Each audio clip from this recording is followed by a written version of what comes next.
पटोले यांना पण सांगितलं होतं. त्यांनी विनियोजन बिलाच्या वेळेस काही मुद्दे उपस्थित केलेले होते. तशाच पद्धतीनं लोकप्रतिनिधी सना मलिक आणि काही इतर मान्यवरांनी, दत्ता भरणे त्या खात्याचे मंत्री यांनी पण सांगितलेलं होतं.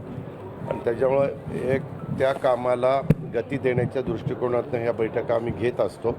त्याच्यात जर फायनान्सचं, प्लॅनिंगचं किंवा इतर विभागाची काही अडचण असेल तर ती अडचण सोडवण्याच्या करता आपण अशा प्रकारच्या बैठका लावत असतो. आणि त्याच्यात नेहमीच मी कुठल्याही प्रकारची बैठक घेतली तर ते सकारात्मक कसा मार्ग निघेल असा मनापासूनचा माझा प्रयत्न असतो. त्या पद्धतीनं आम्ही प्रयत्न केला.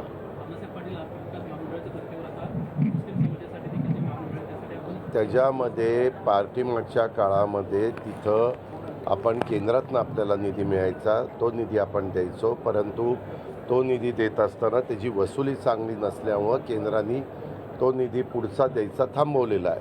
तर आम्ही तिथं मिटिंगमध्ये असं सांगितलं की त्याची वसुली चांगल्या पद्धतीनं करा किंवा आपण त्याच्यात थोडासा बदल करू. आणि बदल करून जसं अण्णासाहेब पाटील महामंडळाच्या धर्तीवर आपण आता सारथी, महाज्योती, बार्टी आणि इतर आरटी इतर संस्थांच्यामध्ये जी भूमिका घेतलेली आहे त्या प्रकारे तिथं घेऊ. म्हणजे त्यांनी कर्ज काढायचं बँकेचं, बँकेला हमी द्यायची आणि व्याज 5 वर्षाचं सरकारने त्या बाबतीमध्ये भरायचं.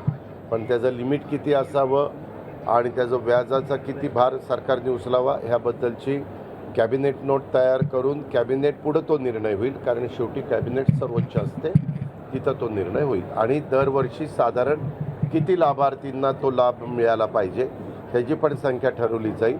कारण एकदम लाभ मागे तुम्हाला आठवतं आहे की काही भागामध्ये आपण काही निर्णय घेण्याचा प्रयत्न केला तर त्याचा काहींनी गैरफायदा घेतला.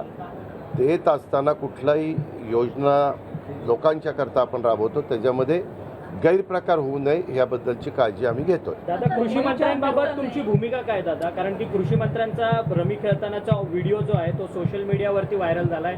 विरोधक म्हणतात की कृषी मंत्र्यांनी अखेर राजीनामाच द्यावा म्हणून. त्या संदर्भात मला जी माहिती मिळाली ते सभागृहाच्या आतमध्ये घडलेलं आहे. तुम्हालाही माहिती आहे पत्रकार मित्रांनो, विधिमंडळाचा जो एरिया आहे तो राम शिंदेसाहेब आणि राहुल नार्वेकरजी या दोघांच्या अखत्यारीमध्ये येत असतो. त्यांनी पण त्याच्याबद्दलची चौकशी लावलेली आहे अशी माझी माहिती आहे की नक्की तिथं काय झालं आहे.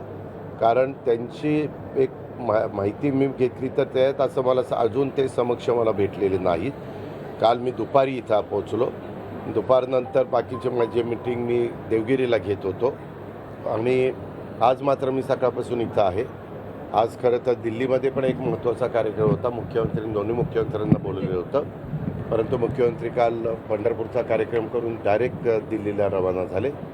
आणि मी मुख्यमंत्र्यांशी रात्री बोललो की बाबा मी आज मिटिंग पण बऱ्याच लावलेल्या आहेत. तोही कार्यक्रम महत्त्वाचा आहे, ह्या मिटिंग पण महत्त्वाच्या आहेत. आणि 2 नेते तिथं असल्यामुळं मी त्या कार्यक्रमाला न जाता मी इथं थांबून मिटिंग घेत होतो आहे. त्यांनी ते काहीतरी उत्तर दिलं, म्हणजे त्यांनी प्रेस घेतली त्याच्यात की बाबा मी ते खेळतच नव्हतो वगैरे असं. तर त्याच्याबद्दल माझी त्यांची भेट झाली नाही. आज मी इथं होतो. आता बहुतेक त्यांची माझी सोमवारी भेट होईल. अशा प्रकारे मागे देवेंद्र फडणवीसांच्या नेतृत्वाखालचं सरकार आल्यानंतर आम्ही सगळ्याच मंत्र्यांना सांगितलं, आम्हाला इतर पण वरिष्ठांच्या बाबतीत आम्ही सगळ्यांनी चर्चा केली आणि प्रत्येकाने आपल्यावर राज्याची जबाबदारी आपण भान ठेवून बोललं पाहिजे, वागलं पाहिजे, निर्णय घेतले पाहिजे. अशा पद्धतीनं सगळ्यांना सक्त सूचना देवेंद्रजींनी दिल्या, एकनाथरावजींनी दिल्या. मी पण माझ्या लोकांना सांगितलं. मागे एकदा त्यांच्याकडनं असंच काही गोष्ट घडून गेली तेव्हाही मी त्याची दखल घेतली होती आणि त्यांना सांगितलेलं होतं की हे असं होता कामा नये. परत दुसऱ्यांदा घडलं. दुसऱ्यांदा पण मी त्यांना जाणीव करून दिली, इजा झाले, भिजा झाले, तिजाची वेळ आणू नका. परंतु आता ह्या बाबतीमध्ये ते म्हणतायत मी ते करतच नव्हतो. नक्की काय आहे हे निष्पन्न होईलच. परंतु मी सोमवारी मी आहे का नाही, सोमवारी मी असेल तर सोमवारी नाही तर मंगळवारी त्यांना बोलून त्यांच्याशी समोरासमोर चर्चा करणार आहे आणि त्याच्यानंतर मी काय तो निर्णय घेणार. आता isakal.com आहे देशातील नंबर 1 ची मराठी न्यूज वेबसाईट.